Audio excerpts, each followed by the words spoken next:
گزشتہ جمعہ آپ نے دیکھا تھا کہ ہم فتح مکہ پڑھ رہے تھے۔ ایک پرچی میرے پاس آئی تھی گزشتہ ہفتے کہ انہوں نے مجھے کہا کہ آپ نے حضرت خالد ابن ولید رضی اللہ تعالیٰ عنہ کا ذکر تو شروع ہو گیا جیسے غزوہ موتا میں ہوا، لیکن ان کے اسلام لانے کی کوئی بات سامنے نہیں آئی، تو ان کے اسلام لانے کا واقعہ نہیں بیان ہوا۔ تو وہ پہلے آپ کو بتا دیتا ہوں، کیونکہ غزوہ موتا سے ظاہر بات ہے کہ وہ پہلے اسلام لائے تھے، اس لیے غزوہ موتا میں شریک تھے۔ سیف اللہ کا خطاب بھی ان کو غزوہ موتا میں ہی ملا تھا۔ تو حضرت خالد ابن ولید رضی اللہ تعالیٰ عنہ کہتے ہیں کہ میں حدیبیہ میں، صلح حدیبیہ میں جو جنگ کے آثار بن گئے تھے، تو میں اس میں قریش والوں کی طرف سے، مشرکین مکہ کی طرف سے پیش تھے۔ ایک موقع کے اوپر میں نے نبی کریم صلی اللہ علیہ وسلم پر حملہ کرنے کی کوشش بھی کی، لیکن مجھے ایسے میرے دل میں یہ خیال آیا اور مجھے یہ اندازہ ہوا کہ جیسے آپ فرشتوں کے حصار کے اندر ہیں اور میں آپ کے اوپر کامیاب نہیں ہو سکتا، آپ کسی خصوصی خدائی حفاظت کے حصار کے اندر۔ قرآن میں آتا ہے واللہ یعصمک من الناس، اللہ لوگوں سے آپ کو بچائے گا۔ کہتے ہیں میرا بھائی تھا، اس کا نام ولید تھا۔ عربوں کے اندر یہ رواج عام ہے، باپ کے نام پر بیٹے کا نام رکھ دیتے ہیں، ولید ابن ولید۔ اور تو کہتے ہیں وہ مجھ سے پہلے اسلام لے آئے تھے، ولید میرا بھائی جو ہے۔ تو کہنے لگے کہ ایک جب آپ عمرۃ القضاء کر کے واپس جا رہے تھے رسول اللہ صلی اللہ علیہ وسلم، تو میرے بھائی کا مجھے خط ملا، اور اس نے کہا کہ اس خط میں لکھا تھا کہ حضور اکرم صلی اللہ علیہ وسلم آپ کو یاد کرتے ہیں اور کہتے ہیں کہ خالد ابن ولید جیسے ہوشیار اور سمجھدار آدمی پر ابھی تک اسلام کی حقانیت کیوں نہیں کھلی؟ کیسے خالد کے دل نے ابھی تک اسلام کی حقانیت کو تسلیم نہیں کیا؟ اور اس میں میرے بھائی نے، ولید ابن ولید نے مجھے اسلام کی طرف دعوت دی بڑے اصرار کے ساتھ۔ تو خالد کہتے ہیں کہ مجھے بڑا اس سے میرا دل اچانک کھل گیا اور میرے دل میں یہ آیا کہ میں جاؤں اور جا کر نبی کریم صلی اللہ علیہ وسلم کے پاس مدینہ منورہ جا کر اسلام قبول کروں، اپنے بھائی کے دعوتی خط کی وجہ سے اور آپ صلی اللہ علیہ وسلم کی اس غائبانہ شفقت کی وجہ سے جو پیغام کی شکل میں ان کو ملی، کہ بھائی کہتا ہے کہ حضور کو آپ کا انتظار ہے کہ آپ کب اسلام کی حقانیت کو قبول کر کے آپ آئیں گے اور اسلام قبول کریں گے۔ کہتے ہیں کہ میں نکلا مدینہ منورہ کی طرف، تو مدینہ سے پہلے ایک جگہ آتی ہے، وہاں پر مجھے حضرت عمرو ابن العاص، یا عاص ابن وائل کے بیٹے ہیں، اور عاص ابن وائل کا شمار ان 8-10 بڑے رؤساء مشرکین مکہ میں ہوتا ہے جن کو کفر پہ موت آئی اور آپ صلی اللہ علیہ وسلم کو جن سے بہت تکلیفیں پہنچی۔ ان میں سے ایک نام عاص ابن وائل کا بھی ہے، بڑے سرداروں میں سے تھے، جیسے کہ خالد ابن ولید کے باپ ولید ابن مغیرہ تھے، جیسے کہ ابو جہل تھا، جیسے کہ ابو لہب تھا، جیسے کہ اور جتنے عقبہ بن ابی معیط تھا، اور اس طرح کے جو 8-10 بڑے لوگ تھے جو اسلام کے مقابلے میں، جیسے امیہ ابن خلف تھا، اس کا بھائی ابی ابن خلف تھا۔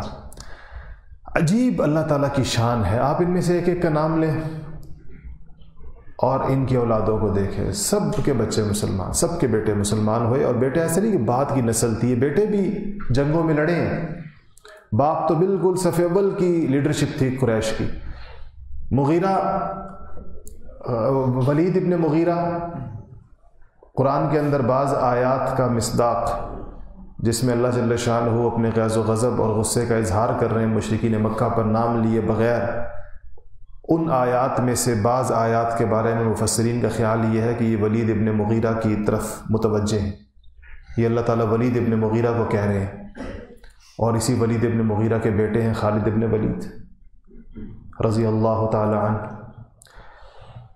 ابو جہل کے بیٹے ہیں اکرمہ بن ابی جہل رضی اللہ تعالیٰ عنہ، امیہ ابن خلف کے بیٹے ہیں صفوان ابن امیہ رضی اللہ تعالیٰ عنہ،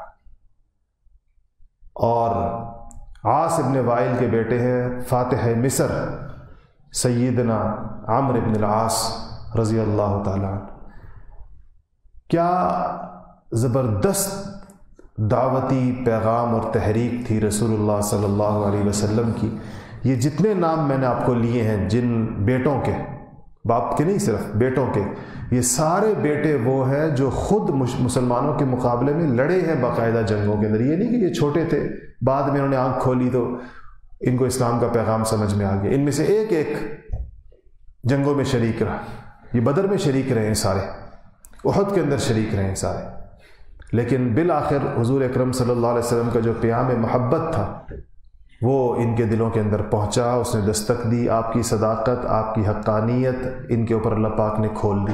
سیرت پڑھانے کا ایک بڑا مقصد یہ ہوتا ہے کہ ہمیں وہ گر اور وہ طریقے پتہ چلیں جو نبی کریم صلی اللہ علیہ وسلم نے اپنی دعوت میں اختیار کیے، تاکہ ہمیں بھی اس چیز کا سلیقہ پیدا ہو کہ اسلام کی دعوت کس طریقے کے ساتھ دی جاتی ہے، اور بالآخر چاہے جتنا مشکل ماحول کیوں نہ ہو، جتنی مشکل فضا کیوں نہ ہو، بالآخر اسلام کی دعوت، اسلام کا پیغام لوگوں کے دلوں کے اندر گھر کر کے رہتا ہے۔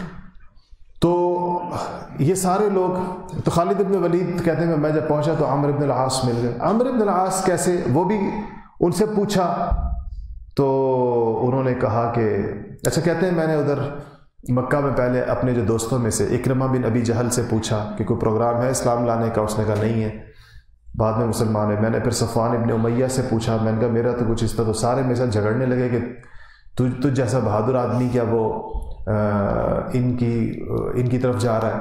تو کہتے ہیں میں اس طرح اکیلا آ گیا، تو یہاں مجھے مل گئے عمرو بن العاص مدینہ سے تھوڑا باہر، تو میں نے ان سے پوچھا کہ آپ کیسے آئے ہیں، تو پتہ چلا کہ ان کا بھی یہی ارادہ ہے۔ تو پوچھا کہ وہ مکہ سے نہیں آ رہے تھے عمرو بن العاص۔ تو عجیب بات یہ ہوئی کہ عمرو بن العاص کہتے ہیں کہ مجھے جب اندازہ ہو گیا کہ حضور اکرم مجھے صلح حدیبیہ کے بعد عمرۃ القضاء میں جو ہم نے صحابہ کی شان و شوکت دیکھی تھی نا، آپ کو پتہ ہے عمرۃ القضاء میں جب صحابہ آئے تھے تو یہ جو آپ عمرے کے اندر ایک رمل کرتے ہیں، رمل سمجھتے ہیں عمرے میں کیا ہوتا ہے؟ وہ جو سینہ تان کر پہلی 3 رکعتوں کے اندر، پہلے 3 چکروں کے اندر، 4 چکروں میں جو سینہ اس طرح آگے باہر نکال کر دونوں ہاتھوں کو ایک فوجی پریڈ کے سے انداز کے اندر جو عمرے کے اندر کیا جاتا ہے طواف میں، یہ ایسا ہوا کہ جب آپ عمرۃ القضاء کے لیے آئے صلح حدیبیہ کے اگلے سال، تو مشرکین مکہ نے مشہور کر دیا تھا کہ مدینہ منورہ کی چونکہ فضا، مشہور یہ تھا مکہ کے اندر کہ مدینہ کے اندر صحت نہیں ہے، اور یثرب کے زمانے میں یہ یثرب کا بخار بہت مشہور تھا۔ یہ تو آپ صلی اللہ علیہ وسلم کے تشریف لے جانے کی برکت سے مدینہ کی فضائیں بدل گئیں۔ آپ نے باقاعدہ دعا کی تھی کہ یا اللہ یہ مدینہ کے اس بخار کو اٹھا کر جحفہ پہنچا دے، جحفہ ایک اور جگہ، کہ وہاں تک نکال دے اس بخار کو۔ تو وہاں سے اس کے بعد یہ بخار کا خاتمہ ہوا تھا، اس لیے مدینہ منورہ میں آپ کی تشریف آوری سے پہلے آب و ہوا کوئی بہت سازگار نہیں تھی۔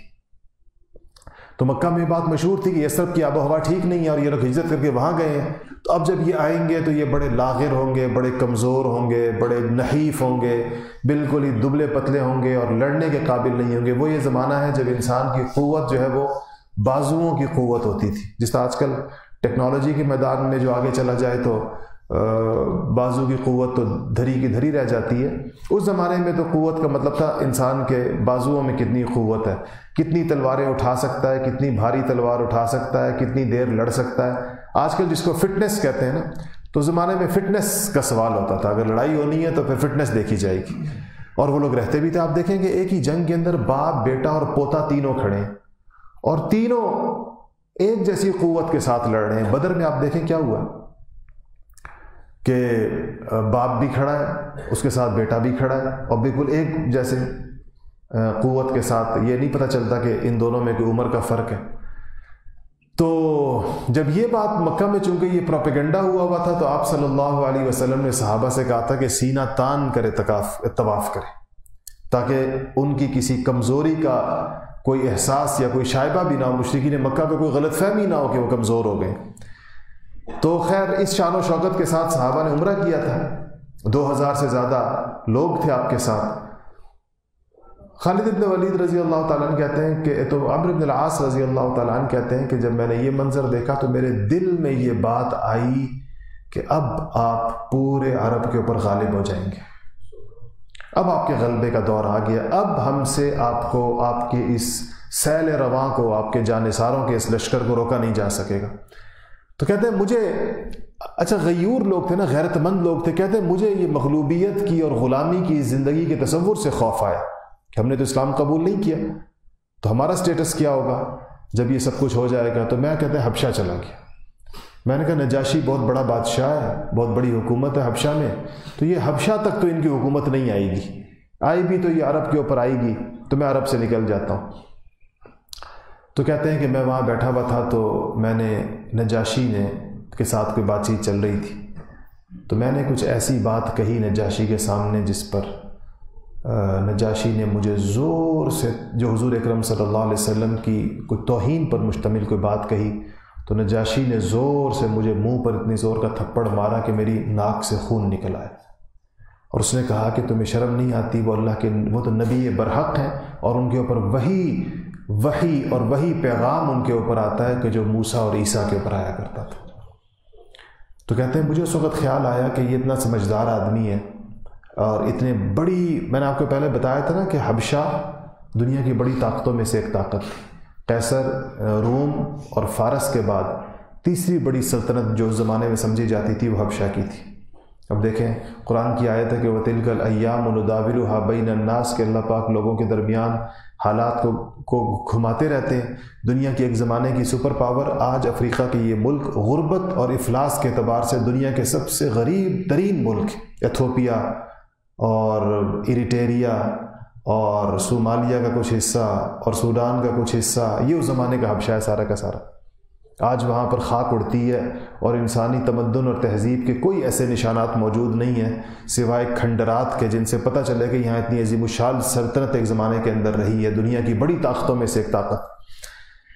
تو کہنے لگے کہ میں نے، نجاشی نے مجھے جب یہ کہا تو بس میرے دل کے اندر یہ بات آئی کہ اتنا سمجھدار آدمی غلط بات نہیں کر سکتا۔ میں دل میں اللہ پاک نے آپ صلی اللہ علیہ وسلم کے لیے قبولیت پیدا کی۔ میں نے نجاشی سے کہا کہ آپ اپنا ہاتھ بڑھائیں، میں آپ کے ہاتھ کے اوپر اسلام قبول کرتا ہوں۔ اس سے سیرت نگاروں نے یہ مسئلہ نکالا ہے کہ اس سے پتہ چلتا ہے کہ نجاشی اس وقت تک باقاعدہ مسلمان ہو چکے، تو وہ وہاں اسلام قبول کیا نجاشی کے ہاتھ پر ایک طرح سے، پھر آ رہے تھے مدینہ منورہ رسول اللہ صلی اللہ علیہ وسلم کے ہاتھ پر اسلام قبول کرنے کے۔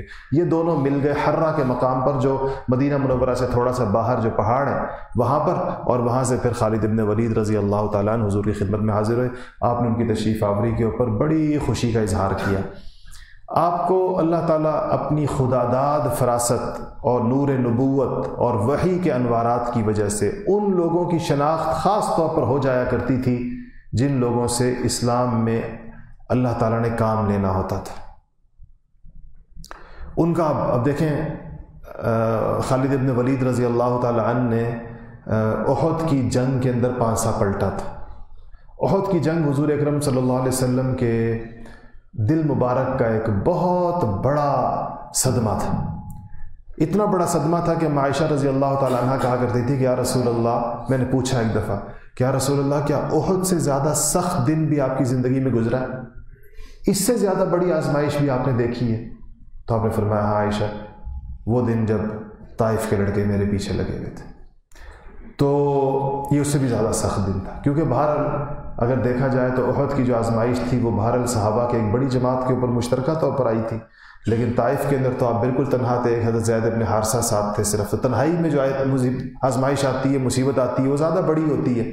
عربی کا مقولہ ہے کہ المصیبت اذا عمت خفت، کہ مصیبت جب عام ہو جائے نا، سب لوگوں کے اوپر آ جائے تو پھر ہلکی ہو جاتی ہے، خفیف ہو جاتی ہے، اکیلے بندے پر ہو تو بہت زیادہ سخت لگتی ہے اس کو۔ تو آپ چلے مدینہ منورہ سے روانہ ہوئے، صحابہ روزے سے تھے، میں نے آپ کو بتایا رمضان کا مہینہ تھا، فتح مکہ رمضان میں آتی، اور ایک جگہ ہے جس کو مکہ مکرمہ سے تقریباً 73 میل کے فاصلے پر میل سے آپ پھر کلومیٹر بنا لیں تو 100 سے زیادہ کلومیٹر بن جائیں گے.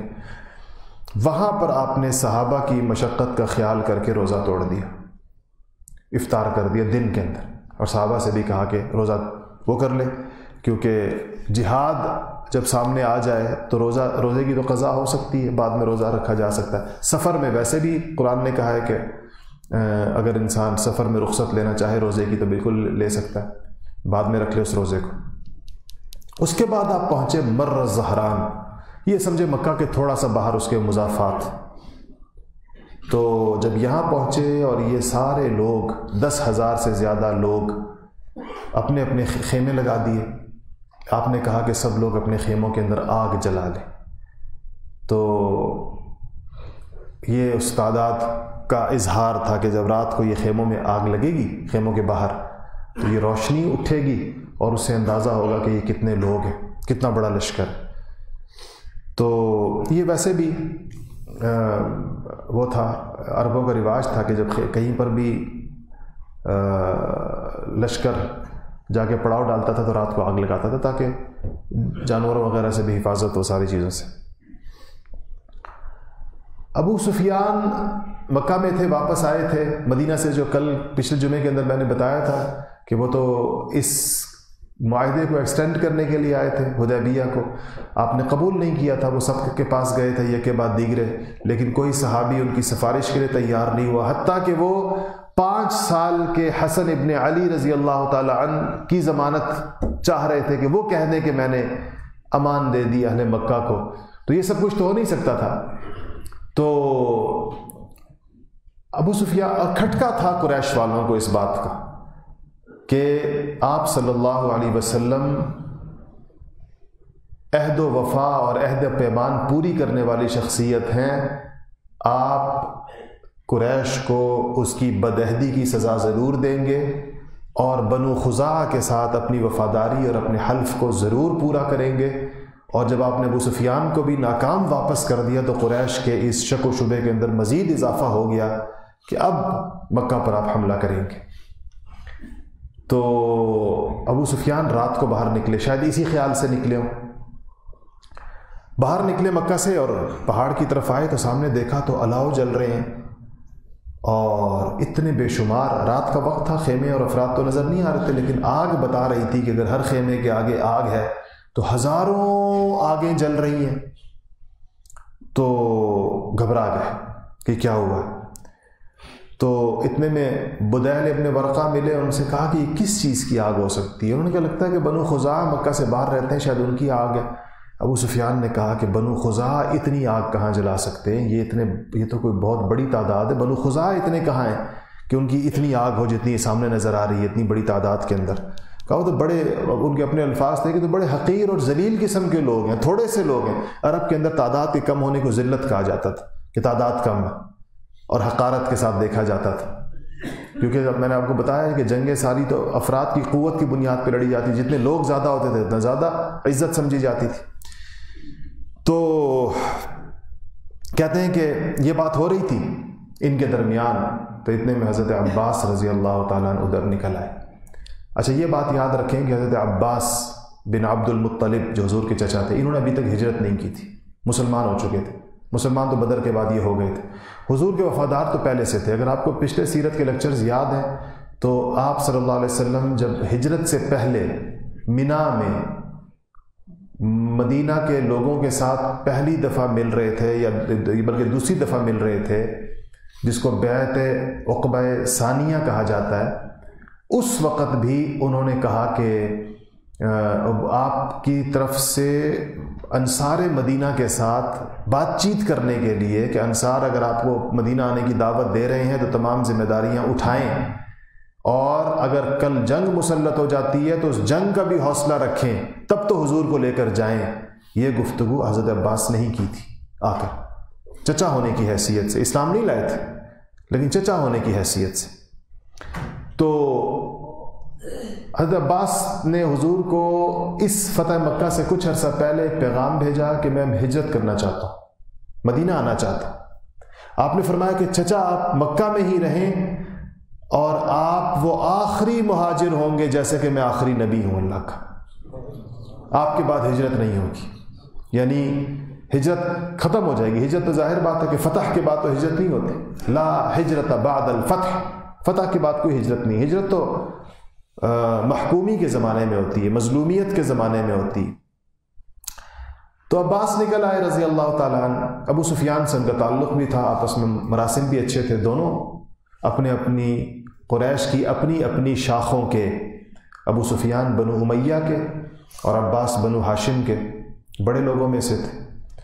تو عباس نے کہا کہ ابو سفیان، یہ محمد مصطفیٰ صلی اللہ علیہ وسلم کا لشکر ہے اور یہ آ گیا تمہارے سر کے اوپر، اب ایک ہی تم لوگوں کے پاس حل ہے، اگر قریش اپنی جان اور اپنی گردن بچانا چاہتے ہیں تو حل یہ ہے کہ حضور صلی اللہ علیہ وسلم کے پاس جا کر امن مانگ لو، اس کے سامنے تم لوگ ٹھہر نہیں سکتے۔ ابو سفیان بڑے ہوشیار آدمی تھے، اسی وقت وہ سمجھ گئے کہ اس لشکر کا مقابلہ قریش نہیں کر سکتے۔ اسی رات کو صرف آگ دیکھ کر، ابھی انہوں نے دن نہیں دیکھا تھا، لشکر کا سامان نہیں دیکھا تھا، تلواریں اور تیر نہیں دیکھے تھے، تعداد نہیں گنی تھی، لیکن صرف اس رات کے الاؤ کو دیکھ کر انہوں نے کہا کہ مکہ اس کے سامنے نہیں ٹھہر سکتے، اہل مکہ اس کے سامنے نہیں ٹھہر سکتے۔ تو یہ ادھر آپ صلی اللہ علیہ وسلم کو بذریعہ وحی جو اطلاعات ہو جایا کرتی تھی، آپ نے صحابہ سے کہا کہ اگر کسی کو ابو سفیان نظر آ جائیں تو مارے نہ ان کو، میرے پاس زندہ لے کر، کیونکہ ابو سفیان رضی اللہ تعالی عنہ کے جرائم کی فہرست اسلام لانے سے پہلے جنگیں اور دشمنی اتنی لمبی طویل تھی کہ اس بات کا اندیشہ تھا کہ بدر کے شہداء میں سے، احد کے شہداء میں سے، خندق کے شہداء میں سے، کسی بھی موقع کے شہداء میں سے کسی کا وارث ابو سفیان کو دیکھے تو کہے کہ جی میرے چچا کا خون ایسی گردن پر، یا میرے باپ کا ہے، یا میرے بھائی کا ہے، یا میرے بیٹے کا، یا ویسے ہی آپ صلی اللہ علیہ وسلم سے دشمنی کی وجہ آپ نے کہا اس کو مارے کوئی نہ۔ تو آئے عباس رضی اللہ تعالیٰ عنہ لے کر حضور کی طرف، خیمے کی طرف۔ ابو سفیان نے کہا کہ مجھے لے چلیں۔ دو لوگ اور بھی ساتھ تھے، بدیل ابن ورقہ ساتھ تھے اور حکیم ابن حزام ساتھ تھے۔ حکیم ابن حزام حضرت خدیجۃ الکبریٰ رضی اللہ تعالی عنہا کے بھتیجے تھے، اور ان کا شمار بھی ان شرفائے مکہ میں ہوتا تھا۔ یہ چند لوگ تھے جن کے بارے میں آپ صلی اللہ علیہ وسلم کو خوب یقین تھا کہ یہ بالآخر مسلمان ہوں گے۔ ان میں ایک یہ تو حکیم ابن حزام بھی تھے، سہیل ابن عمرو بھی تھے جو صلح حدیبیہ کے اندر قریش کی طرف سے آئے تھے، ان کے بارے میں بھی۔ تو یہ آئے تو اب جب جا رہے تھے حضور کے خیمے کی طرف تو رستے کے اندر سیدنا عمر فاروق رضی اللہ تعالیٰ عنہ کی نگاہ پڑ گئی کہ حضرت ان تک شاید ابھی یہ پیغام نہیں پہنچا پورا، یا بہرحال تو حضرت عمر فاروق نے دیکھ لیا کہ ابو سفیان آ رہے ہیں، عباس کے ساتھ ہے، تو جھپٹے کہ میں ان کو پکڑ کے خود حضور کی خدمت میں لے جاؤں اور شاید حضور مجھے یہ حکم دے دیں کہ اسی گردن اڑا دو تو یہ سعادت مجھے حاصل ہو جائے۔ تو حضرت عباس نے کہا کہ حضرت عمر سے کہا کہ آپ ان کو ہاتھ نہیں لگا سکتے، یہ میری امان کے اندر ہے۔ اور تو حضرت عمر نے جب دیکھا کہ حضرت عباس ان کے سامنے کھڑے ہو گئے، حضرت عمر تیزی سے دوڑے حضور کے خیمے کی طرف کہ میں جا کر حضور سے کوئی حکم لے لوں اس بارے میں، کیا کرنا ہے ابو سفیان۔ حضرت عمر وہاں پہنچے تو پیچھے پیچھے حضرت عباس بھی پہنچ گئے ابو سفیان کو لے کر۔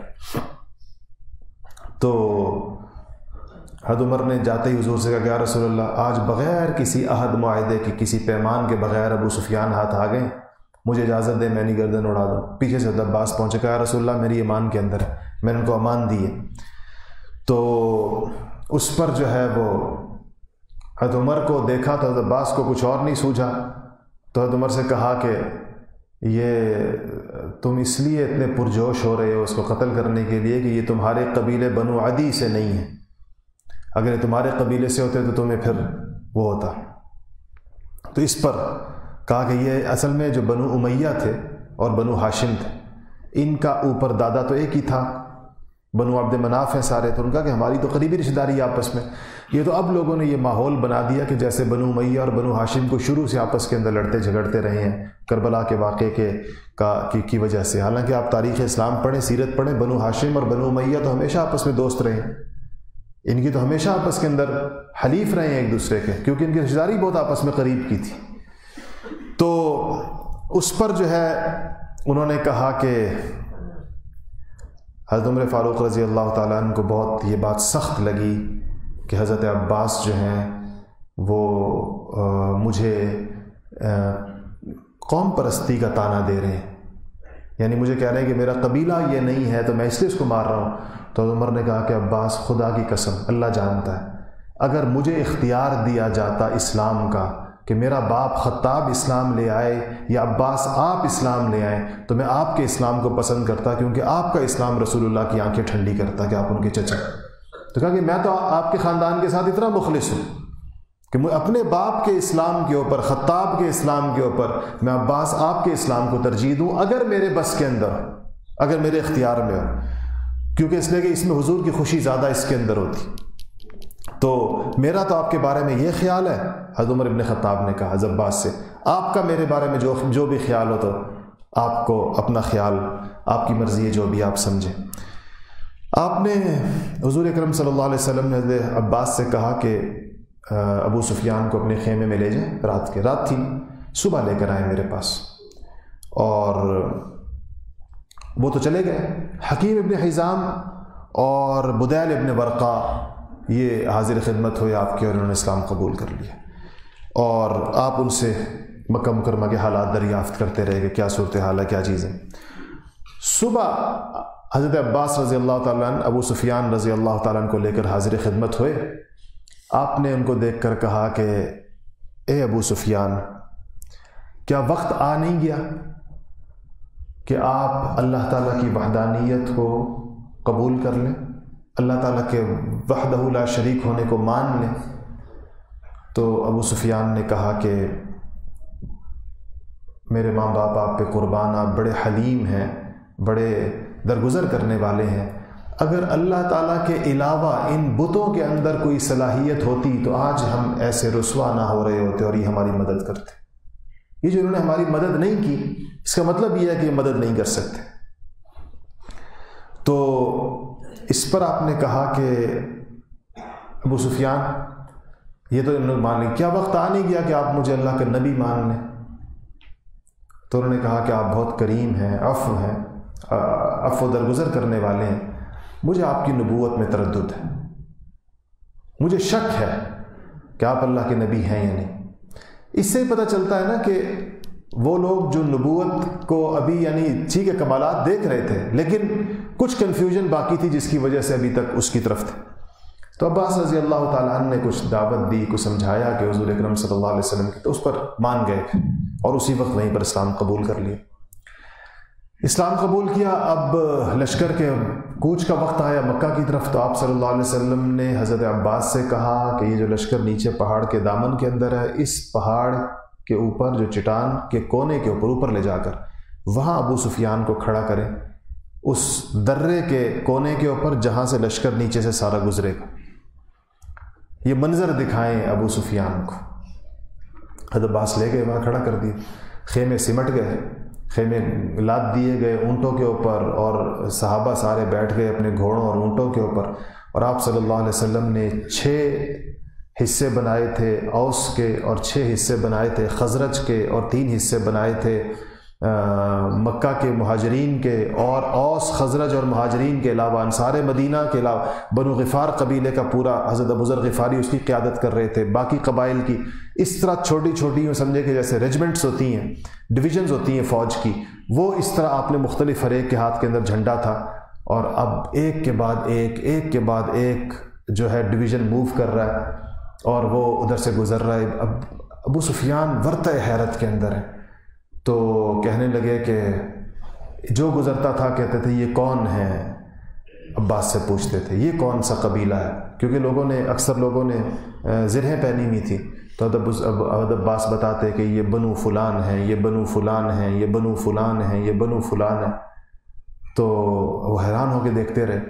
پھر وہ عظیم الشان دستہ سامنے آیا جس میں خود نبی کریم صلی اللہ علیہ وسلم موجود تھے، اس کے آگے اور پیچھے انصار اور مہاجرین جیسے ایک جانبازوں اور جانثار اپنی زرہیں پہنی ہوئی اور تلواریں ہاتھ میں لی ہوئی، اور سورج کی روشنی زرہوں اور تلواروں پر پڑ رہی تھی، آنکھیں چندھیا رہی تھیں اس کی وجہ سے، ٹکٹکی باندھ کے انسان نہیں دیکھ سکتا تھا، تو نظر اس زرہوں اور تلواروں کی چمک کی وجہ سے نظر نہیں آ رہا تھا. تو ابو سفیان نے ایک دم پوچھا کہ عباس یہ کون ہے؟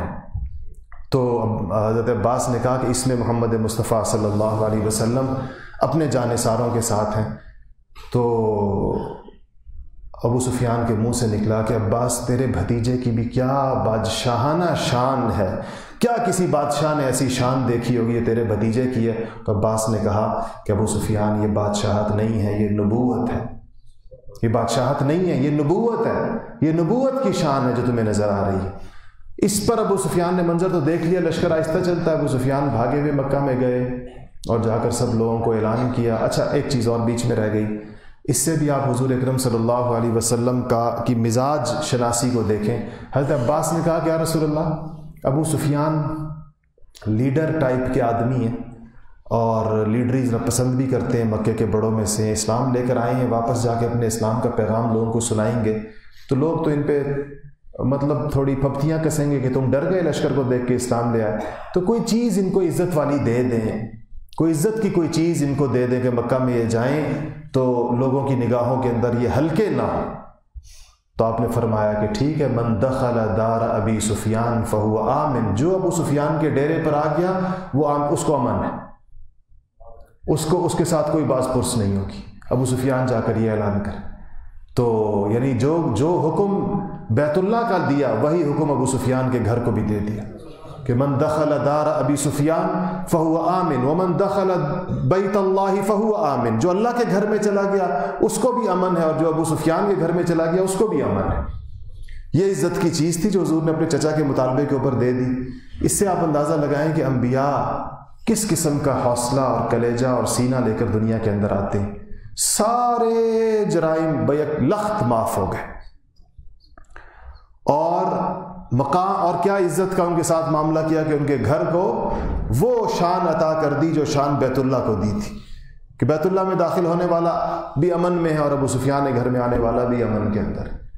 تو جب وہ گئے ابو سفیان اور جا کر انہوں نے یہ اعلان کیا کہ محمد مصطفیٰ صلی اللہ علیہ وسلم آ گئے، اس لشکر کا مقابلہ نہیں ہو سکتا، بس آپ نے اعلان کر دیا یا تو اپنے گھروں کے اندر بیٹھ جاؤ کچھ نہیں کہا جائے گا، اور بیت اللہ میں چلے جاؤ کچھ نہیں کہا جائے گا، یا میرے گھر کے اندر آ جاؤ کچھ نہیں کہا جائے گا. یعنی مقابلہ جو نہیں کرے گا اس کو کچھ نہیں کہا جائے گا، جو تلوار نہیں اٹھائے گا اس کو کچھ نہیں کہا جائے گا. ایک چیز اور درمیان میں پیش آئی جب یہ لشکر پاس سے گزر رہا تھا. سعد ابن عبادہ رضی اللہ تعالی عنہ ابو سفیان کے پاس سے گزرے تو ان کو ذرا جوش آیا، ظاہر بات ہے پرانی یادیں تو تھیں. تو کہا کہ انہوں نے ایک مصرع کہا کہ الیوم یوم الملحمہ، اب تو گھمسان کی جنگ کا دن ہے. یہ آج کا دن جو ہے ملحمہ کہتے ہیں زوردار قسم کی جنگ کو. کہا کہ زوردار جنگ کا دن آیا ہے اور الیوم یوم تستحل الکعبہ، یہ بات آتا ہے تستحل الحرمہ، اب حرمتیں پامال ہوں گی اس کے نتیجے کے اندر. اور اذل اللہ قریشن، اللہ قریش کو ذلیل کرے گا جنہوں نے حضور کا مقابلہ کی. تو ابو سفیان نے سن تو لیا اور ان کے لیے قریش کا سردار ہونے کی حیثیت سے یہ جملے بہت سخت، مقابلے کی پوزیشن میں نہیں تھے. حضور کے پاس چلے گئے، کہا رسول اللہ کیا آپ نے اپنے رشتہ داروں کا خون بہانے کا سوچا؟ کیا آپ مکہ کی سرزمین کی حرمت پامال کریں گے؟ بیت اللہ کی حرمت پامال ہوگی، آج قریش آج ذلیل ہوں گے. تو حضور نے کہا کیوں؟ کہا کہ سعد ابن عبادہ نے یہ کہا. اور ان کے لیے سخت بات یہ بھی تھی کہ سعد ابن عبادہ تو انصاری تھے، یعنی مدینے کا ایک آدمی مکہ میں آ کر مکے کے دروازے پہ کھڑے ہو گیا، ابو سفیان جیسے آدمی کو یہ کہہ رہا ہو. تو حضور نے کہا کہ سعد نے غلط کہا، الیوم یوم المرحمہ، یہ تو رحم کا دن ہے. ملحمہ کی بجائے لام کو را سے بدل دیا مرحمہ. کہا یہ جنگ کا دن نہیں ہے، یہ رحم عفو درگزر کا دن ہے، آج تو معافیاں ہوں گی لوگوں کے لیے. اور کہا کہ اللہ تعالیٰ اعز اللہ قریش، آج تو قریش کی عزتیں اوپر بڑھیں گی، مزید عزت، کیونکہ اسلام کی عزت ان کو حاصل ہوگی، اور آج تو اللہ تعالیٰ کے گھر کی عزتیں جو ہیں وہ اوپر جائیں گی. اور آپ کو حضرت سعد کی بات حضور کو پسند نہیں آئی. آپ نے حضرت سعد کے ہاتھ میں جھنڈا تھا لشکر کا، آپ نے ان کا جھنڈا ان کے ہاتھ سے لے لیا. اور پھر ان کی دلداری بھی مقصود تھی کہ سعد ناراض نہ ہو جائیں، تو ان کے بیٹے قیس کے ہاتھ میں پکڑا دیا باپ سے لے کر کس کو دے دیا؟ بیٹے کو دے دیا. ابو سفیان کو بھی راضی کر دیا اور سعد کو بھی ناراض نہیں ہونے دیا. اور اس بات پر جو بات بہت زیادہ سخت تھی اس پر آپ نے اپنے یعنی وہ جو اپنا کنسرن ہے، اپنی اس کے اوپر تھوڑی سی ناراضگی ہے، اس کو بھی ظاہر کر دیا. تو جب یہ لشکر داخل ہوا، ابو سفیان نے اعلان کیا تو باقی لوگ ہیں. خود ان کی بیوی ہند، جس کو ہم لوگ عام طور پہ ہندا کہتے ہیں، جو مسلمان ہوئی بعد میں رضی اللہ عنہا، یہ کہنے لگیں کہ حیران ہو گئی اپنے شوہر کی بات سن کر. تو کہنے لگیں، بہت سخت غصے میں آ گئی، بڑی زوردار خاتون تھی. تو عتبہ کی بیٹی تھی آگے، یہ جو شیبہ اور عتبہ کا نام آپ نے سنا ہے، ان میں سے عتبہ کی بیٹی تھی جو بدر کے اندر مارا گیا تھا. تو یہ کہنے لگیں کہ لوگوں، اس سر سے لے کے پاؤں تک اپنے شوہر کے بارے میں، یہ جو چربی کا ایک پہاڑ ہے، اس کی بات نہ سنو، یہ سٹھیا گیا ہے، یہ اب تم لوگوں کی ذلت کی طرف بلا رہا ہے. بعض سیرت کی روایتوں میں لکھا ہے کہ جا کے ابو سفیان کی دونوں مونچھیں پکڑ کے بھی جھنجھوڑا ہندا نے کہ تم کیسی باتیں کر رہے. تو کہتے ہیں انہوں نے کہا کہ لوگوں، اس پاگل عورت کی نہ سننا، یہ تمہیں مروائے گی. اس کو پتہ نہیں ہے کہ آگے کیا منظر ہے، اس نے لشکر نہیں دیکھا ہے. یہ ابھی جو ہے جو باتیں یہ کر رہی ہے، وہ ہندا چاہ رہی تھی کہ لوگوں کو، جیسے انہوں نے احد کے اندر، آپ کو پتہ نا ساتھ گئی تھی وہ احد کے اندر لشکر کی حوصلہ افزائی کرنے کے لیے اور ان کو غیرت دلانے کے لیے. تو ہندا کا خیال تھا کہ میں ابھی مکہ والوں کو تھوڑی غیرت دلاؤں کہ لڑنے کا وقت آیا ہے. تو ابو سفیان نے کہا کہ اس پاگل عورت کی نہ سننا، یہ تم لوگوں کو مروائے گی، اس کو پتہ نہیں ہے کہ باہر کیا چیز اب مکہ میں داخل ہونے والی. تو خیر جب وہ لوگوں نے اس کو دیکھ لیا، لشکر کے آثار دیکھے، تو اسی طرح ہوا. عجیب بات آپ کو بتاؤں کہ پھر جب ہندا اسلام قبول کرنے کے لیے آئی نا حضور کے پاس، نقاب پہن کر آئی تھی، ان کا خیال تھا کہ شاید مجھے دیکھ کر حضور اکرم صلی اللہ علیہ وسلم غصے میں نہ آ جائیں، احد نہ یاد آ جائے.